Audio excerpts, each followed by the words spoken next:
एक गांव में कलुआ नाम का एक किसान रहता था जो दिन भर अपने खेतों में काम करता और शाम होते ही अपने घर लौट जाता था।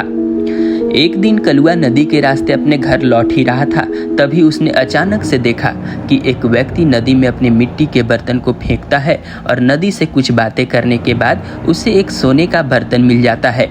ये देखकर कलुआ थोड़ा खुश होता है और भागते हुए अपने घर जाता है और कुछ ही देर में अपने घर से 2 मिट्टी के कलश लाता है और उसमें से एक नदी में फेंक देता है। तभी नदी से एक आवाज आती है, कलुआ, क्या नदी में गिरा ये सोने का कलश तुम्हारा है? ये सुनकर कलुआ झट से जवाब देता है, जी महाराज, वो सोने का कलश मेरा ही है। तभी नदी से आवाज आती है, कलुआ, तुम बेईमान हो, जाओ, तुम्हें कुछ नहीं मिलेगा। ये सुनते ही कलुआ परेशान हो जाता है। फिर अचानक से उसे एक तरकीब सूझती है और वो अपना एक और कलश दोबारा नदी में फेंक देता है। इस बार फिर नदी से एक आवाज आती है, कलुआ, क्या नदी में गिरा ये चांदी का कलश तुम्हारा है? कलुआ इस बार पूरी समझबूझ के साथ जवाब देता है, नहीं महाराज, वो चांदी का कलश मेरा नहीं है।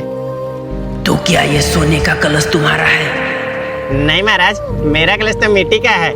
शाबाश कलुआ, मैं तुम्हारी ईमानदारी से खुश हुआ। नदी की ये बात सुनते ही कलुआ सोचने लगा, बेटा कलुआ, अब तुम्हें ईमानदारी का फल मिलने ही वाला है। ये लो अपना मिट्टी का बर्तन।